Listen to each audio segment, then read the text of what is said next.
सभी का बहुत स्वागत है और आपके साथ हूं मैं आयुषी नेगी। विशेष में आज सबसे पहले बात करेंगे पंचायत के पापी फरमान की। दरअसल आजादी के 75 साल बीत जाने के बाद भी आज भी ग्रामीण इलाकों में जातिया खा पंचों के तालिबानी फरमान जारी है। बाड़मेर जिले के सिवाना थाना क्षेत्र में नजदीक के रिश्तेदार में एक बेटी ने भागकर प्रेम विवाह कर दिया।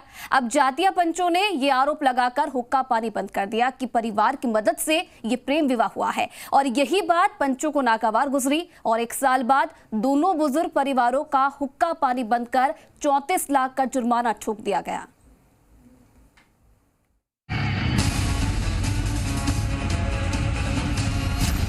पंचायत का तुगलकी फरमान, प्रेम विवाह करने की सुनाई सजा, एक परिवार का किया बहिष्कार।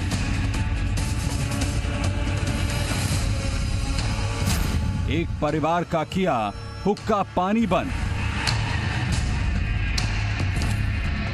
पीड़ित परिवार पर पंचायत ने ठोका जुर्माना।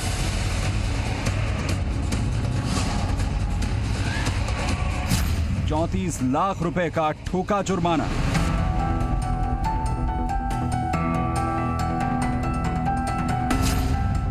मरी हुई परंपराओं को जिंदा रखने वाली पंचायत ने एक बार फिर तुगलकी फरमान सुनाया है। हिंदुस्तान के कानून को अपने हुक्के से फूंक देने वाली पंचायत ने पापी फरमान सुनाते हुए एक शख्स का हुक्का पानी बंद कर उस पर 30 लाख का जुर्माना ठोक दिया। मामला सुनेंगे तो आप भी दंग रह जाएंगे। बाड़मेर से खाप पंचायत के फरमान से बिलखती हुई ये तस्वीर कानून से इंसाफ की गुहार लगा रही है। हमने 15 साल को वापस इकट्ठा किया तो हमारे पे 17 लाख का जुर्माना लगा दिया।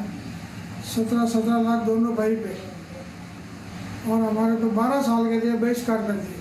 तो 12 साल तक आप या तो 17 लाख रुपया भरो, नहीं तो 12 साल तक आप समाज से बाहर होंगे। पीड़ित परिवार का कहना है कि लुधराड़ा के रहने वाले उनके चचेरे भाई की पुत्री ने सिवाना के कान सिंह पुरोहित से प्रेम विवाह कर लिया था।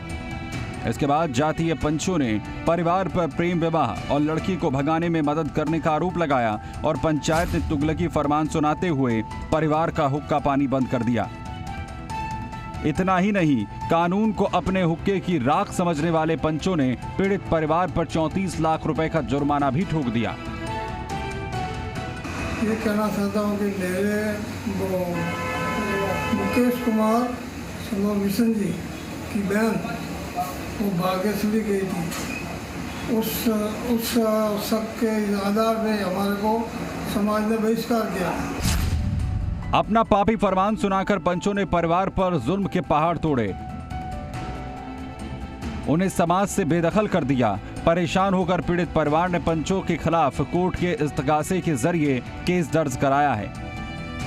फिलहाल पुलिस पूरे मामले की जांच कर रही है, लेकिन ऐसे में सवाल है कि मरी हुई परंपराओं को अपनी पीठ पर लाद कर घूम रही पंचायतों को कौन समझाएगा कि हिंदुस्तान आजाद मुल्क है, यहाँ तालिबानी फरमान नहीं चला करते हैं। सवाल सबसे बड़ा है कि खुद को कानून से ऊपर समझने वाली इन पंचायतों पर आखिर कब कानून का शिकंजा कसेगा।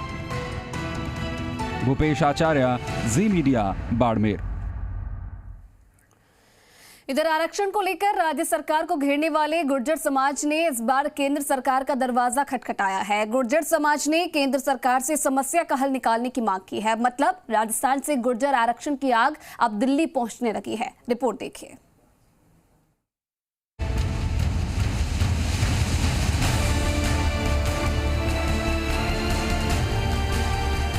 अभी तक आपने राजस्थान में ही गुर्जर आंदोलन की आग सुलगते देखी होगी। आरक्षण को लेकर राज्य सरकार पर आरोपों की बारिश होती देखी होगी। सरकार के खिलाफ प्रदर्शन देखे होंगे, लेकिन अब की बार गुर्जर समाज ने केंद्र सरकार का दरवाजा खटखटाया है। राज्य सरकार को 5% आरक्षण के मुद्दे पर घेरने वाला गुर्जर समाज अब केंद्र को निशाने पर ले रहा है। दरअसल राज्य सरकार ने गुर्जरों को 5% आरक्षण दिया, लेकिन मामला कोर्ट में ना अटक जाए, इसलिए समाज ने केंद्र सरकार से नवी अनुसूची में शामिल कर इस समस्या का समाधान करने की मांग की है। राजस्थान का अति पिछड़ा वर्ग बहुत ही दुख में है, अफसोस जाहिर कर रहा है कि हमारे राज्य सरकार ने 2 बार लेटर लिख दिया केंद्र सरकार को। जब हमारा 2019 में आरक्षण विधेयक आया उसके बाद 2 बार पत्र लिखा जा चुका है केंद्र सरकार को। लेकिन अभी जो लोकसभा चली, संसद चला, उसमें हमारे राजस्थान के जो 14 से 16 सांसद हैं, जो एमबीसी वोटर्स हैं, उनके वोटों पे जीत के जाते हैं और उन्होंने लोकसभा में गुर्जर आरक्षण की नवी अनुसूची में पैरवी के लिए कोई डिमांड नहीं रखी, कोई आवाज नहीं उठाई। गुर्जर समाज 2015 से ही केंद्र सरकार से नवी अनुसूची में शामिल किए जाने की मांग कर रहा है, लेकिन अब तक राजस्थान के सांसदों ने इस मुद्दे को प्रमुखता से नहीं उठाया। 6 साल से गुर्जर समाज सांसदों से आस लगाए बैठा था, लेकिन अब की बार भी संसद में संग्राम के चलते ये मुद्दा नहीं उठाया गया। हालांकि सांसद हनुमान बेनीवाल ने गुर्जर और जाट आरक्षण का मुद्दा सदन में उठाया था। इससे पहले गुर्जर समाज कई बड़े आंदोलन भी कर चुका है। देश के प्रधानमंत्री जी ने कहा कि हरियाणा के जाट आरक्षण आंदोलन का हल निकालें। वेंकैया नायडू जी की अध्यक्षता के अंदर एक कमेटी बनाई। संजीव बालियान जी जो मंत्री बैठे, ये भी उसके मेंबर थे और एक दल हरियाणा गया। समझ में दुर्भाग्य से उस बात पे चिंता आज तक नहीं की गई। 2008 में पहली बार सरकार विधेयक लाई थी। उसमें 68% आरक्षण हो रहा था, जिसमें ईबीसी को 14%, एसबीसी को 5%, ओबीसी को 21%, एससी को 16%, एसटी को 12% आरक्षण दिया गया। लेकिन कोर्ट ने आरक्षण प्रतिशत बहुत ज्यादा कहते हुए इस पर रोक लगा दी। मैं धन्यवाद देना चाहता हूं हनुमान बेनीवाल जी को और धन्यवाद देना चाहता हूं हमारे यूपी के सांसद नागर साहब को। लेकिन राजस्थान से जो जीत के गए हैं हमारे 16 सांसद, जिनको हमने चिट्ठियां भी लिखी थी कि आप गुर्जर, रैबारी, गाड़ियालवार, बंजारों के वोटों से आप सांसद बने हैं और आपने हमारी आवाज को नहीं उठाया। 2008 में कोर्ट के स्टे के बाद सरकार 2012 में नोटिफिकेशन लाई, जिसमें गुर्जर समेत एसबीसी की 5 जातियों को 5% आरक्षण दिया। लेकिन इसे भी कोर्ट में चैलेंज किया गया और कोर्ट ने स्टे लगा दिया। 2015 में सरकार गुर्जरों को आरक्षण देने के लिए विधेयक लाई, लेकिन कोर्ट ने ओबीसी कमीशन की रिपोर्ट को सही नहीं माना और आरक्षण को खारिज कर दिया। 2018 में राजस्थान सरकार विधेयक लेकर आई। विधेयक सदन में पास भी हो गया, लेकिन कुछ दिनों बाद ही हाई कोर्ट ने रोक लगा दी। इसके बाद राज्य सरकार सुप्रीम कोर्ट में गई, लेकिन वहां पर भी कोर्ट ने 50% ज्यादा आरक्षण होने पर रोक लगा दी गई। इसलिए गुर्जर समाज अब केंद्र में इस समस्या के समाधान की उम्मीद लगाए है। आशीष चौहान, जी मीडिया, जयपुर। प्रदेश में मानसून कई जिलों में मेहरबान हुआ है, लेकिन डूंगरपुर जिले में अब तक मानसून की मेहरबानी नहीं दिखी और ऐसे में जिले में अब तक 237 mm बारिश हुई है, जिससे जिले के बांध और तालाब अब सूखने लगे हैं।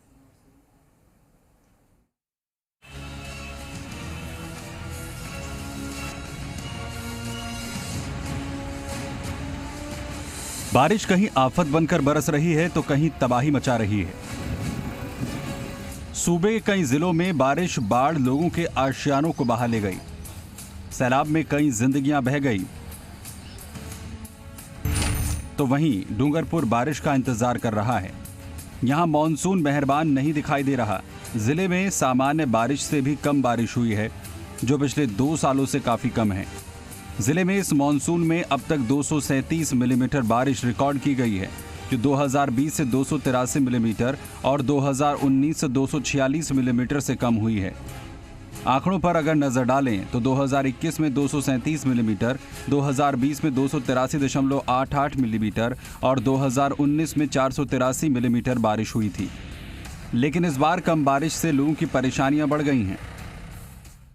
पिछले साल से अगर तुलना करें तो पिछले साल और इस साल की बारिश करीब करीब सेम सी हुई है। पिछले साल थोड़ी सी बारिश ज़्यादा थी, लेकिन 2019 में बारिश आज की वर्तमान स्थिति से काफ़ी ज़्यादा थी। बारिश नहीं होने का असर जिले के बांध और तालाबों पर पड़ रहा है, जिससे अब जलाशय सूखने के कगार पर हैं। जिले में 22 छोटे बड़े बांध और तालाब हैं, जिसमें से इस सोमकमला अम्बा बांध को छोड़ दें तो सभी तालाबों में 9 से 50% तक ही पानी बचा है। वहीं कई बांध ऐसे हैं जो मानसून की पहली बारिश में ही भर जाते थे। इस बार वो बांध भी खाली पड़े हैं, लेकिन किसानों को भारी परेशानी का सामना करना पड़ रहा है। सिंचाई विभाग के अंतर्गत 21 तालाब हैं, जिसमें एक बड़ा तालाब है और बाकी 20 छोटे छोटे तालाब हैं, जिसमें आज की तारीख में विभिन्न तालाबों में अपनी क्षमता से काफ़ी कम पानी है, जिसमें सबसे ज़्यादा पानी सोमकमला अम्बा में है। अब जरा बांध और तालाबों की स्थिति देखिए कि बिन बारिश के बांध सूखने के कगार पर हैं। जो बांध लबालब रहते थे उनमें पानी ना के बराबर है। सोम कमला अंबा बांध, भराव क्षमता 13 मीटर, उपलब्ध पानी 10.35 मीटर। डोडेश्वर, भराव क्षमता 8.93 मीटर, उपलब्ध पानी 2.85 मीटर। वात्रक, भराव क्षमता 4.72 मीटर, उपलब्ध पानी 2.30 मीटर। भादर, भराव क्षमता 5.35 मीटर, उपलब्ध पानी 1 मीटर। आकरसोल का नाका, भराव क्षमता 9 मीटर, उपलब्ध पानी 2.80 मीटर। मार्गिया, भराव क्षमता 8.85 मीटर, उपलब्ध पानी 5.40 मीटर। सूरी तालाब, भराव क्षमता 5.49 मीटर, उपलब्ध पानी 0.60 मीटर। गड़ा झूमजी, भराव क्षमता 3.50 मीटर, उपलब्ध पानी 0.80 मीटर। टामटिया, भराव क्षमता 3.20 मीटर, उपलब्ध पानी 0.70 मीटर। जिले में बारिश नहीं होने से जहां सिंचाई विभाग और जलदाय विभाग तो चिंतित है ही, वहीं किसान और आमजन भी परेशान हैं। वर्तमान में बांधों और तालाबों की स्थिति को देखते हुए अगर इंद्रदेव यूं ही रूठे रहे तो आने वाले वक्त में लोगों के साथ मवेशियों के लिए पेयजल संकट और सिंचाई के पानी की बड़ी समस्या खड़ी हो सकती है। अगर बारिश तालाब भरेंगे तो सिंचाई के लिए जैसे रूटीन में पानी दिया जाता है और पानी की अगर स्थिति विकट रहती है तो उस वक्त तय किए जाएंगे कि सिंचाई में पानी देना है या ड्रिंकिंग वाटर के लिए इसको रोकना है। देखिए, बारिश पूरी तरह से होनी चाहिए और तालाब भी भरेंगे। हमारे यहाँ अगस्त में बारिश नहीं होती है तो कई बार 15 अगस्त के बाद लेट आवर्स में बारिश होती है, सितंबर में भी होती है। तो उम्मीद तो पूरी है कि तालाब पूरे भरेंगे, अपनी पूर्ण क्षमता का अर्जन करेंगे वो। बहरहाल डूंगरपुर जिले में मानसून की बेरुखी ने सभी के चेहरे पर चिंता की लकीरें खींच दी हैं, लेकिन अभी लोगों को इंद्रदेव पर भरोसा है कि जल्द ही इंद्रदेव डूंगरपुर में अपनी मेहर बरसाएंगे, जिले के लोगों की परेशानियों को दूर करेंगे। अखिलेश शर्मा, जी मीडिया, डूंगरपुर। झुंझुनू जिला हमेशा से अपने शौर्य के अपनी अलग पहचान रखता है, लेकिन इस बार 15 अगस्त 2021 को झुंझुनू एक बार फिर से स्वर्णिम इतिहास लिखने जा रहा है, जब एक साथ 5 शहीदों की मूर्तियों का अनावरण होगा। तो आपको बता दें कि झुंझुनू में पहली बार ऐसा होने जा रहा है जब एक साथ 5 शहीदों की मूर्तियों का अनावरण होगा। 15 अगस्त 2021 को झुंझुनू में ये किया जाएगा। इस पर आपको एक रिपोर्ट दिखाएंगे, लेकिन वक्त एक छोटी सी ब्रेक के बाद रिपोर्ट दिखाएंगे।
तो चलिए ब्रेक के बाद एक बार फिर से स्वागत है आप सभी का। बढ़ती है आगे। स्वामी भक्ति के लिए मशहूर कुत्ते यानी कि श्वान का कोई सानी नहीं है, लेकिन इन आवारा श्वानों को आमजन की बेरुखी देख कॉलेज में पढ़ाई करने वाले सीकर की शशि बिलखीवान का ऐसा दिल पसीजा कि उन्होंने अपने घर में ही इन आवारा श्वानों को पनाह देकर डॉग हाउस बना दिया। इनका खाने से लेकर इनकी देखभाल करना पशु प्रेमी की इबादत लिख दी।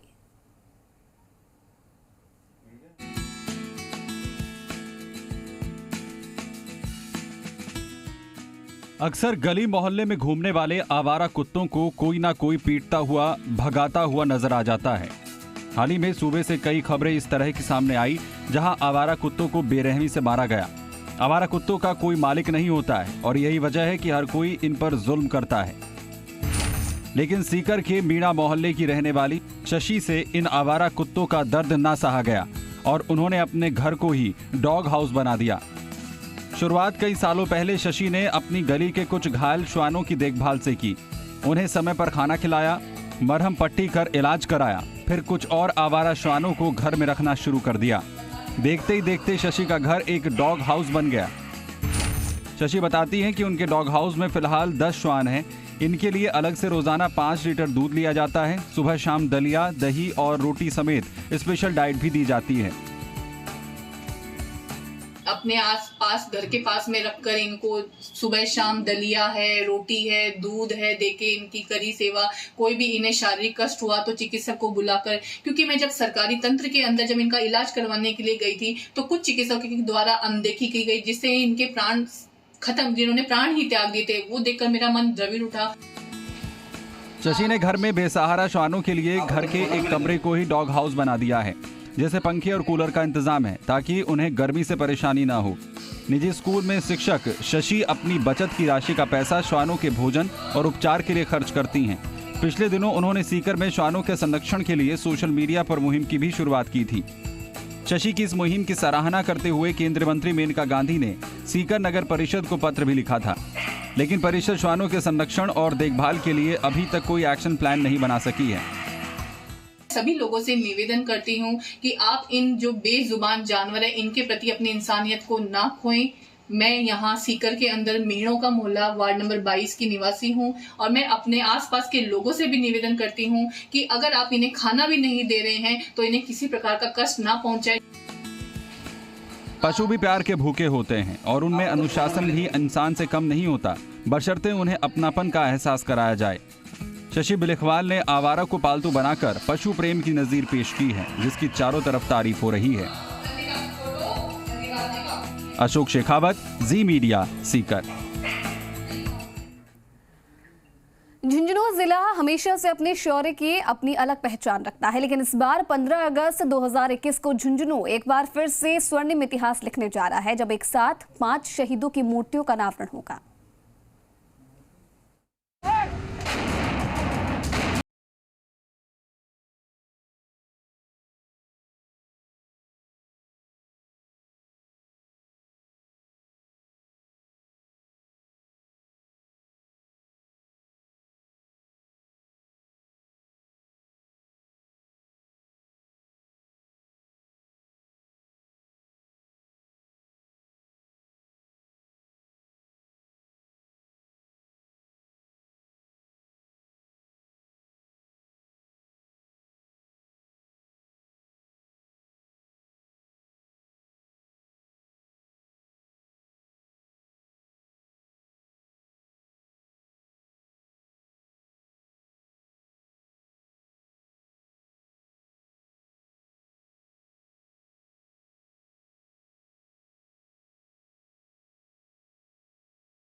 का विषय ये है कि हमारे गांव में 5 शहीद श्री शेडूराम जी मेचू, श्री बोयतराम जी ढेवा, जोधाराम जी मेला, श्री बालाराम जी खैरवा और धर्मपाल जी ढेवा, इन 5 शहीदों की मूर्तियों का अनावरण जो हमारे गांव में जो किया जा रहा है, वो गर्व की बात यह है कि आज तक कहीं भी किसी राजस्थान में, देश में, अपने पूरे प्रदेश में कहीं भी कोई ऐसा गांव नहीं है जहां 5 शहीदों की मूर्तियां एक साथ अनावरण और एक छत के नीचे अनावरण का किया जा रहा है। शहीद जोधाराम मेला कारगिल की लड़ाई से पहले शहीद हो गए थे। उस समय कोई कानून व्यवस्था या प्रशासन की वजह से मूर्तियाँ, उसकी डेड बॉडी गांव में नहीं आ सकी थी।